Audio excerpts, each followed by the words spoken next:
really gives you. You can see everything, even up towards the southern Pachinki Hill, and you know who's really there, who's rotating in, who's taking what position. And that's going to give them a lot of space to work with, a lot of information that they can use in the next couple of phases to come. Morocco, in the meanwhile, breaching Indonesia, but a quick 1-1 trade.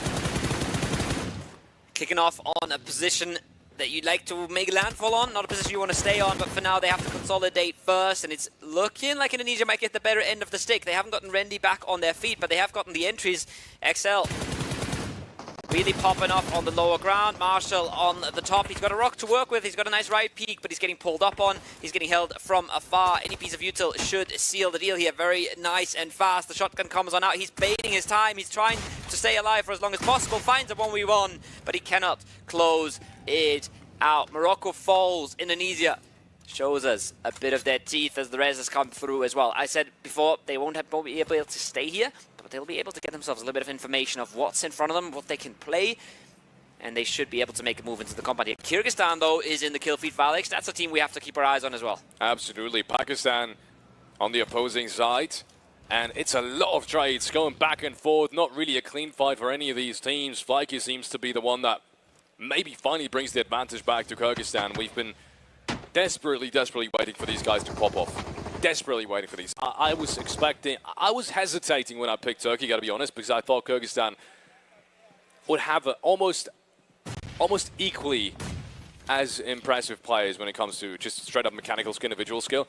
But yeah, so far that's unfortunately just not really been the case. That a couple of really important scenarios that they needed to win in match day number 2 yesterday, and they didn't. If they would have, maybe just one big round, one more chicken dinner that they would have had on that day, could have changed the entire outcome going into today. But unfortunately, that hasn't happened. And at least Kyrgyzstan on the catch-up. Myanmar, on the other hand, is slowly but surely now creeping up on them. Another knock has been taken. This time around by Flyky, though. But there is no chance to flush him down, and Mounted is already on the res. That's a big pull-up. That's good opening knocks. A bit more util would seal the deal here. They hear Flyky reloading exactly in the corner as well. They have all the information they could ever need. Can't quite get the nade in just yet. It's a solid bounce. Could get the flush, but it doesn't get the knock. Flyky, he's done bigger things before, but this is a hard one. This is a strong fighting team, and it's a 1v4, but a lock from range makes it all but more doable. Romania around the corner finds one, and he's still dancing. He's still riding around these cars, and look at that. Turns it around. Had no business winning that at all. And there's so many knocks coming in. He might just do this. He might just. It's down to a 1v1. The support from the long range distance suddenly makes all the difference indeed. Lewis now peeks into the building, and he does get the headshot in the end. Flyky goes down, but my goodness, has he done a lot of damage to Myanmar. He's essentially destroyed any hopes of them winning this round. They had the cars, they had the players, they had everything they needed. They had the util as well.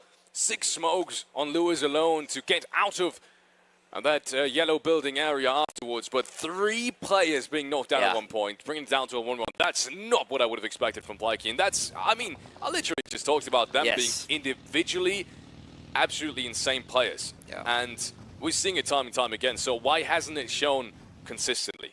That's the problem I'm seeing. Yeah, it's really just not, it's definitely not the individual skill that's the problem for Kyrgyzstan at the moment. They pulled up some crazy 1v3s, 1v4s, all sorts. As Indonesia just wipes the second squad off the face of this lobby. And they're looking to make that more. They're looking to hold on versus Bulgaria, who wants the third party from the top. But so far, good angles for the Indonesian players. And good awareness as well to fall back when the util's coming in. In Kyrgyzstan, they're a bit of a question mark for us. We expect more of them just because of the individual skill. But Indonesia this game are looking mighty hot here, Felix. Absolutely. I feels like they've woken up today. I mean, Sanok, I was already really impressed now. This is another good fight. There's a nade knock. I was about to say, there's a nade back at them, but it really wasn't. It was from his own teammate, unfortunately. It rolled back down the hill. That's going to diffuse the scenario just a tiny bit, at least for the time being for Bulgaria. But let's be honest, they're already way past the half-point mark of that Mount Everest hillside, so yeah, they're definitely leaving this. They definitely do not want to fight this, and you can tell they're even leaving one of their players. There's no chance for them to get back into this fight. Leave and fight for another day is the motto now for them. But yeah, Indonesia, I'm really surprised. I wanted to highlight that decision-making last game, and it's come through again. Jordan on the other side taking the fight to Brazil. A nice little trade comes out, but the off angle is clean from 7. That being said, doesn't have a whole lot of teammates left standing at the moment, but he will try and get the res as fast as he can. Keep themselves in the conversation. Egypt has breached finally. They were scouting this compound for a long while. They've now breached Saudi Arabia, and somehow they're making this work as well. So many breaches coming out, so many trades across these squads, but aggression so far paying off for quite a lot of them. And if they clean this up, they've just taken one of the best approaches to this circle out of the hands of Saudi Arabia. I have indeed. Might just be a nade trade now. One from Saudi, one from Egypt, but neither really hit that target. Another one comes in. That would have been perfect moments ago, but unfortunately it isn't anymore. Pro Knight yet to fight Fidan straight up. Pre-fire shots left and right, but it's going to stay that 3-1 inside the compound for the time being. Or at least inside that building. And now the smokes have come out. Arthur is closing the distance. He's also had lots and lots of impact frags whenever Egypt was indeed fighting. And with the, finally, I mean, with a crossfire from back there was no chance for Saudi Arabia at this point. Great cleanup going out from Egypt, and that's the 8th frag. They had to go really fast, yeah, and they finally managed to do that. If they even get one player knocked, they're in massive trouble there, because Brazil hears that fight, they see that fight, and they know they want to engage with this. They know it's their best entry to the circle. So Egypt has to be very happy that they kept 4 alive right now. Adrian is on 4 frags for the squad, but he's got to do more of that magic, because they're not in the most beneficial position for this here unless they find the opening knocks. But we saw them earlier looting up all the util. This is bad on the other side, though. This is Ukraine falling and getting taken out by multiple teams at the same time. Tulika finds one back onto Indonesia, but that's it. And that's Turkey saying, hey, we've seen you do it last game, but you're not doing it here on Erangel. And they can still play a massive game here, Felix. Absolutely. And same thing that Egypt just did to Saudi is now happening to them by Brazil. 7 enters the building. I think he realizes they're behind it. Now he pops out the shotgun. He gets traded though after with 1 frag. Is it going to happen again? Flaky was the player to do the Maffa from up top. What a beautiful underhand nade that was thrown right then and there. And that's going to secure them 6 frags. Quick thinking by Brazil as well. And they have yet to secure themselves a spot in the circle. But they have gathered a couple of more eliminations. They should, theoretically, be able to pull up below the compound, but they might just they will get shot a whole lot on their way on in, so it's not an easy entry for them. Notorious finds one. That's Bulgaria that they let live on the Everest earlier. Bulgaria that said, we're going to live to fight another day, and that day has come now. Big amount of pressure coming up. Notorious, he wants to close it out as well. He's stepping all the way up. I was going to say that's risky. You're opening yourself up to almost the entirety of the circle, but there's Excel from the top as well. He will claim, or try to claim, that frag for his squad.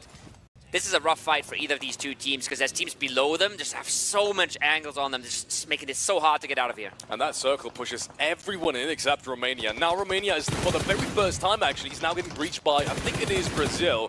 And that's going to be the challenge of the round. If they win this cleanly while everyone else is fighting, they will have a shot at this round better than anyone else. Bulgaria meanwhile gets caught off guard by the breach from Indonesia, who found themselves the 12th frag. These guys are just cleaning up, edge by edge by edge by edge. It's not highly tactical gameplay, but you don't need to in this circle anyways. There's no need.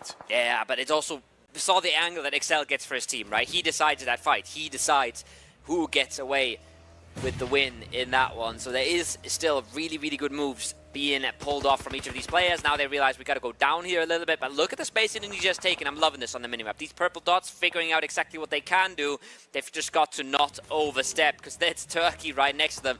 That's not players that will miss a whole lot of bullets when you give them a chance to. And I said Romania needs to finish this fight against Brazil early, but I now just realized Myanmar is still alive on the southern side, so they can't really take it to them. Brazil is I mean, they're kind of forced to just let Brazil take that Richland. There's nothing they can do about this. But I'm wondering at the same time, how's Myanmar not doing anything about Brazil, right? They need to at some point. Are they just going to try to sneak into the open field? I think that's what they were thinking. But it doesn't work anymore either, because they're spotted out. So at some point, when that fight is going to happen, Romania, if they really want to grab control of the round, they need to activate. Oh, that's big. Indonesia has just gotten 2 knocks onto Turkey. I think they've already flushed out 1 as well. This is a mega opening. Look at Rendy pulling up on in. He's driving past, jumping out the car. The shotgun comes out. The trades are not clean. The team is not there yet. Can he do it? There's 1 player left. It's just Solkai, but he can't. Excel cleans it up. Turkey is sent packing.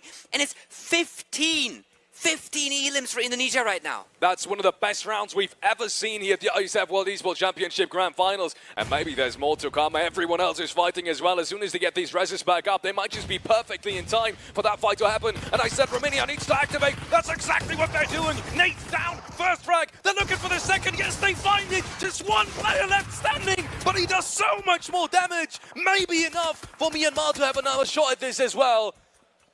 But oh my lord, who does that really favor? I'm not so sure, because Indonesia in the meanwhile has picked themselves back up, and they're back up to 3. Yeah, but look at it, the way these elims went. Look at where all these flushes went. It's Myanmar that picks up more kills. It's Lewis. Who else to do it for them? Indonesia want to take control of this game. They want to take it right now. They're taking it with the car. Rendy's going on in. No problem at all. He has one more to find the smoke. The shotguns come out. He does get knocked in the process. It's not clean once again, Excel.